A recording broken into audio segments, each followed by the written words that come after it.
Bienvenue sur Africa 24 dans cette nouvelle édition de l'Africa Tonight. Voici les titres de l'actualité. La première élection présidentielle gambienne post-Yaya Jammeh du 4 décembre 2021 donne une large victoire au président sortant Adama Barrow avec 53% des suffrages. Une victoire officialisée par la commission électorale mais contestée par 3 de ses adversaires.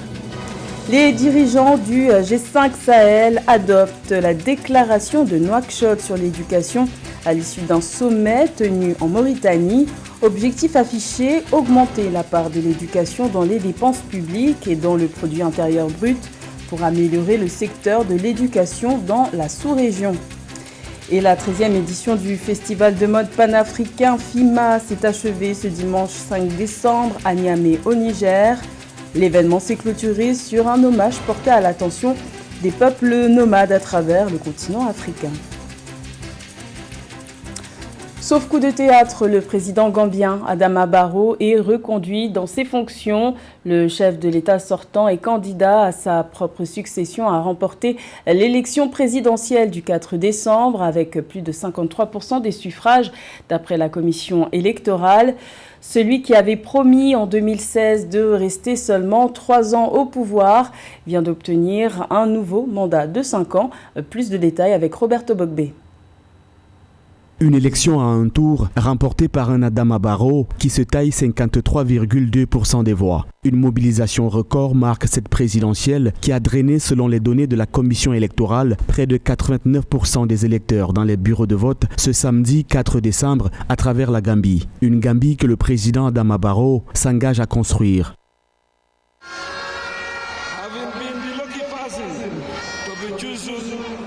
Étant donné cette opportunité d'être choisi par vous, j'assure sincèrement à chacun d'entre vous que je ferai tout mon possible et utiliserai toutes les ressources à ma disposition pour faire de la Gambie un endroit meilleur pour nous tous.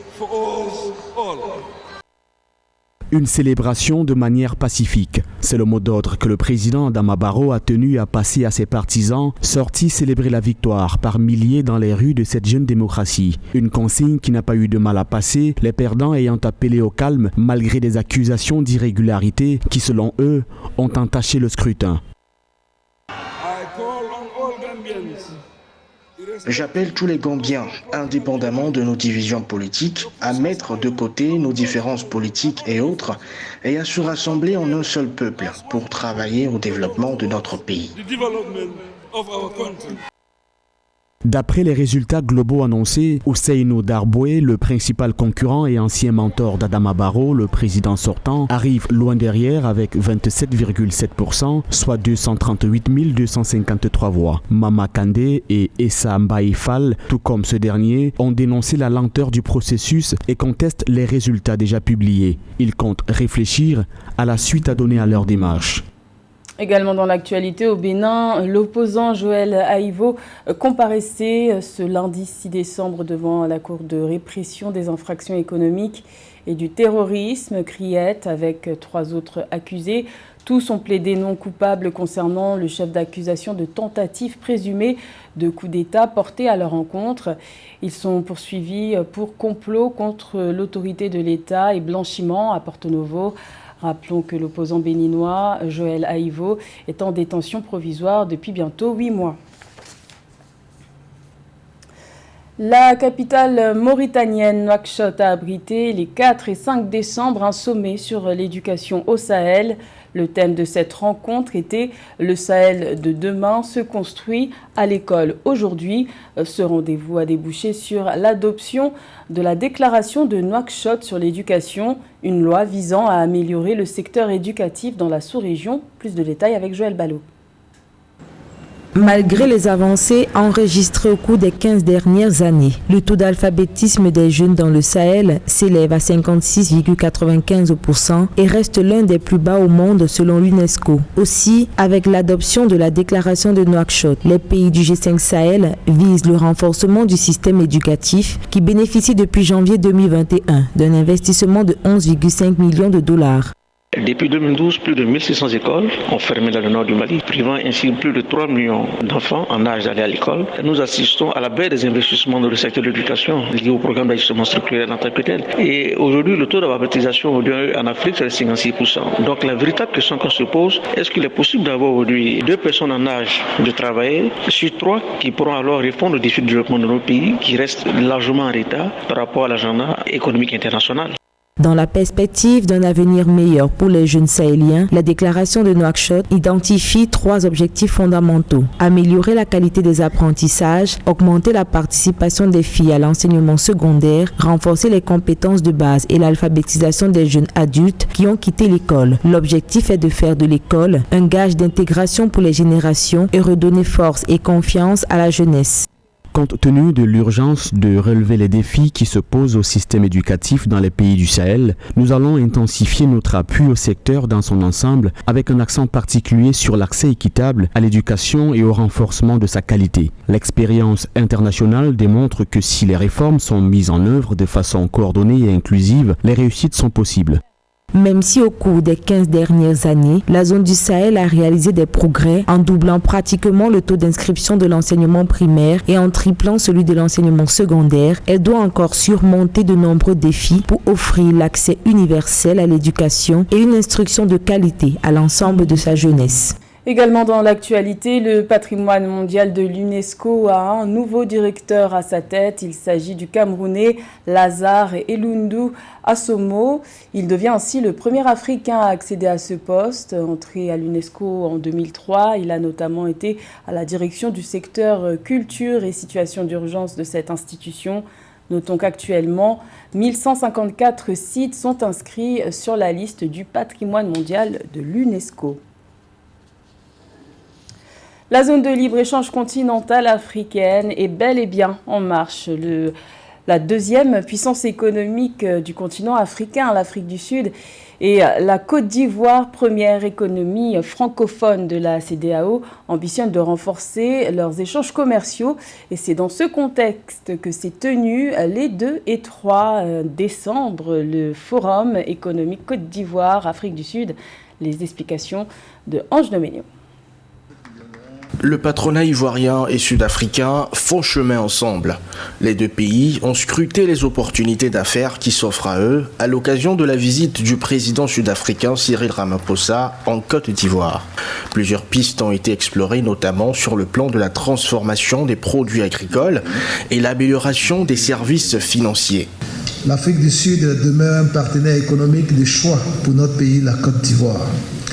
Il faut noter qu'en 2020, l'Afrique du Sud s'est positionnée comme le 2e pays client de la Côte d'Ivoire.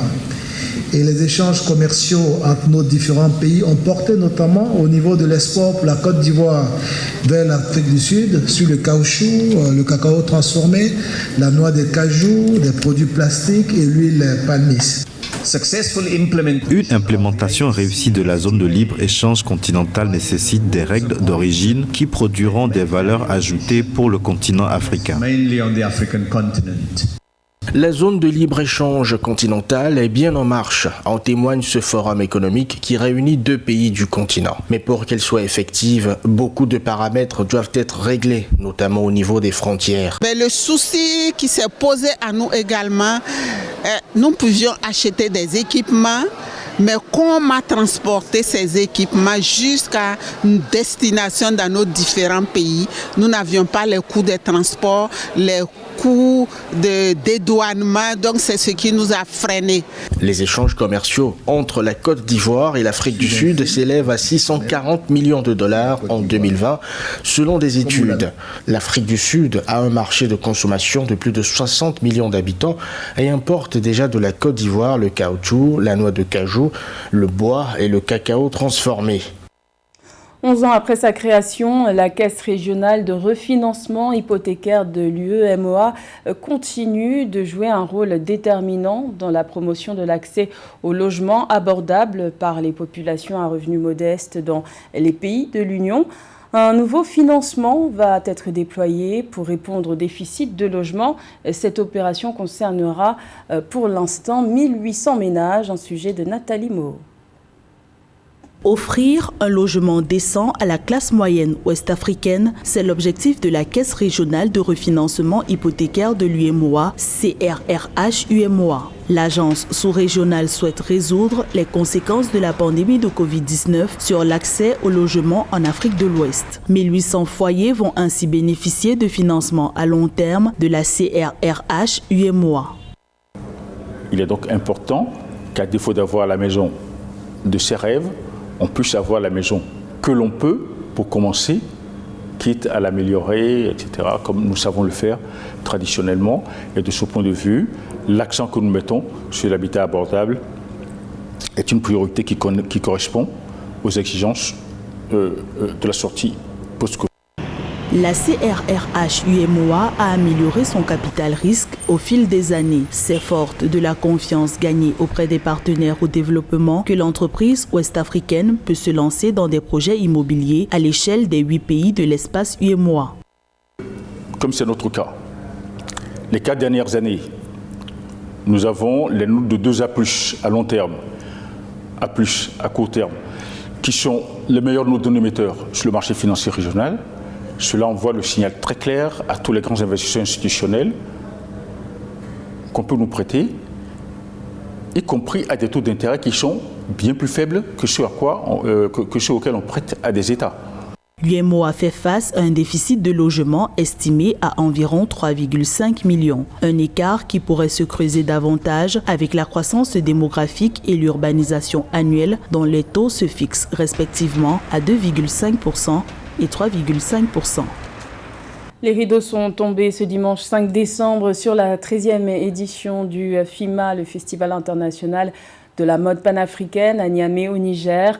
Ce grand rendez-vous s'est achevé sur un hommage spécialement porté à l'attention des peuples nomades. Reportage de notre correspondant Sadou Alizé Mokhtar. Les festivités entrant dans le cadre de la 13e édition du Festival international de la mode en Afrique, FIMA, ont pris fin ce 5 décembre 2021 au stade général Séni Kountié de Niamey avec le grand défilé des 5 continents. Une occasion pour les grands créateurs du continent de mettre en avant la culture africaine et son potentiel artistique dans l'univers des textiles et lui offrir la possibilité de s'installer de façon durable sur la scène mondiale.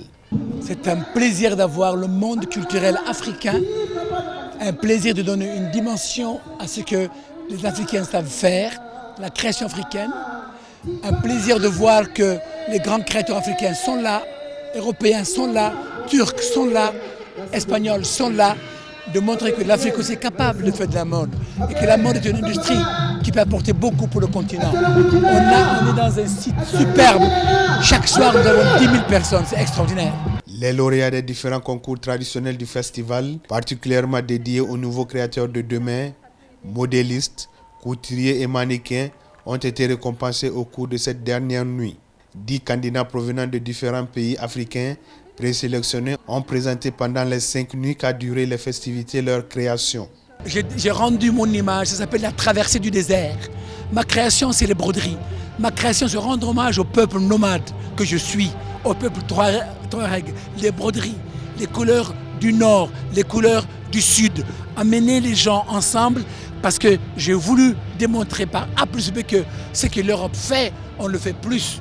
En 23 ans, le FIMA a toujours œuvré pour la promotion de la mode et du tourisme sur le continent. Le Festival international de la mode en Afrique, c'est aussi la musique. Plusieurs artistes du continent ont, à travers leurs chansons, tenu en haleine le public. Pour rappel, cette 13e édition du FIMA, dont le thème est « La mode, dynamique de paix vers l'intégration touristique et culturelle de l'Afrique », a mis l'honneur sur la Côte d'Ivoire. C'était le journal de la rédaction. Merci de l'avoir suivi. L'information continue sur Africa 24.